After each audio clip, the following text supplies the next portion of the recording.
Okay. The world is a book, and those who do not travel read only one page. This is a quote said by St. Augustine, and I feel that it's a very good quote reflecting on what I'm about to talk about. My name is Ashley Bond, and I will be talking about my first trip out of the country with my family. I was about 12 years old, and it was December of 1997. My family and I were going to see relatives in Peru and Colombia. Relatives that my mom and my dad hadn't seen in a long time, and relatives that I have never met in my life. So I was really excited to meet them. I was also really excited to take a month off of school. You know, being 12 years old, that was actually pretty exciting back then. And also I was excited to enjoy the plane ride, getting to see the moon as we were flying over. I was also excited to experience my family during the holidays, and also experience the holidays outside of the country. Our first stop was Peru. This was our first stop on our trip, and we were in Lima, Peru. I got to meet my relatives, which was a great experience. I was so thankful that I got to meet them, and I also got to meet cousins and nieces and nephews that are mine but are around my age, which I thought was really cool to meet them, and it made the trip even more fun. My family did a great job touring us around the country, and we got to eat at a lot of restaurants, and we got to see beaches, and we also took a trip to a famous tourist site called the Nazca Lines that is in Nazca, Peru. So we had to drive about an hour to go see them, and I brought back a little rock with the Nazca Lines, which I was going to bring in but I couldn't find. And we also went to this place called the Pisco Vineyards, and Peru is known for their Pisco wines, which is a type of alcoholic beverage that is popular to Peru and they're known for. So we got to experience that, and I got to taste the wine. So it was the first time I got to drink an alcoholic beverage, which was really cool back then when I was 12. So we were there for about 2 weeks, and it was a great experience. And then afterwards we went to Colombia, which is a beautiful country. We went to Medellin, which is pronounced like Medellin. And it's a really pretty town.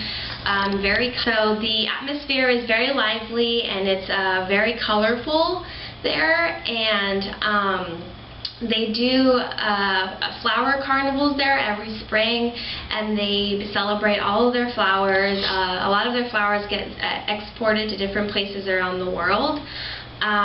It was cool seeing all the decorations there for Christmas, and seeing all my family and everything. And then we took a trip to the San Andres Islands, which is an island off the coast of Colombia. So we got to celebrate New Year's there, and it was really cool being in a tropical setting when it was supposed to be winter back home. So that was a really cool experience. The experience was overall very humbling, and I'm very thankful, and I'm very lucky to have experienced it with my family. It was such a real experience. I remember seeing a lot of poverty and seeing other people live in other countries, and I remember feeling sad when I saw younger children selling candies or cleaning windshields to survive. And it's a real eye-opener, and it makes you appreciate what you have and also be thankful, even if it's little, whatever you have. Coming home from the trip, I definitely didn't take things for granted anymore, and I also realized I was very blessed to have a home, food, and clothes on my back. There are a lot of people that aren't as lucky. It also made me realize that no one is better than anyone else, and we're all equal in this world. But aside from the introspective experience, seeing my family and knowing where you come from is a great experience that everyone should venture and do. Peru and Colombia are both very beautiful countries that have their own unique characteristics that set them apart, and I'm very proud to be a part of that culture. And I'll leave you guys with this quote that I thought is very that relates well to what I just talked about, and it's A Mind That Is Stretched by a New Experience Can Never Go Back to Its Old Dimensions by Oliver Wendell. My parents would say while leading us to the bedroom. My sister and I loved bedtime, not because we loved going to sleep, but because it was our time together. We shared a room, and though we were supposed to be going to bed, we would stay up and laugh for who knows how long, all night. Somehow we managed to share a twin bed. One would get the foot of the bed and the other would get the head. But those days would soon end one October evening. Upon returning from an anniversary trip in 1997, my parents noticed there was something strangely odd about my sister's stomach.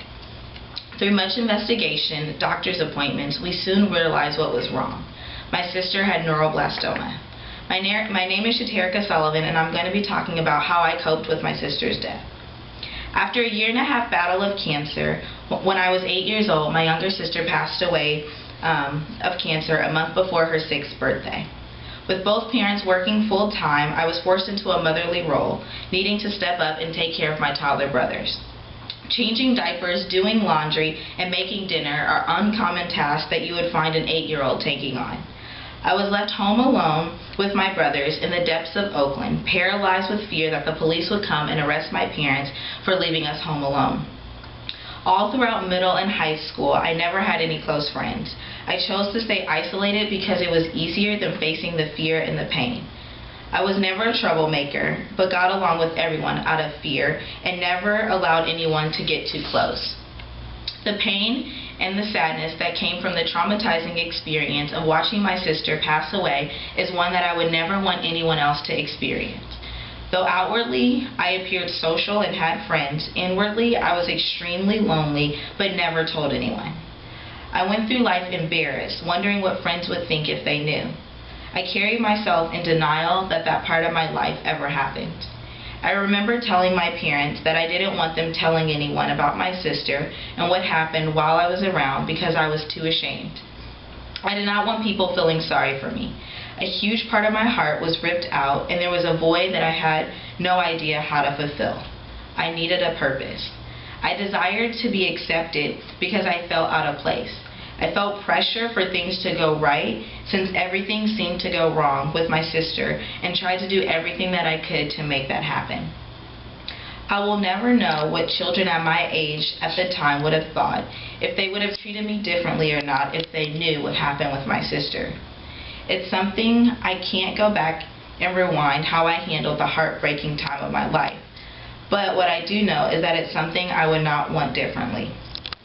My junior year of high school was when I decided to let people in on what happened and the emotions that came with it. For 8 years, I pretended that part of my life never existed out of fear and insecurity. Hope and vision that I no longer had to live captive to a life of fear led me to open up. As much as I hated the fact that my sister passed away and wished so many nights it was me instead, I did not begin to embrace this part of my life until I saw how much I can use it to influence others. Now I'm able to work with high school students, mentoring them through their life. I use the events I've gone through as an opportunity to help them know how to cope with adversity and see them as opportunities rather than defeats. I further have learned to obtain fighter's mentality and persevere through just about any circumstance. I have developed a heart of compassion, and though I lost one sister, I now have the opportunity to guide many other teenage girls on a daily basis through different circumstances in their life.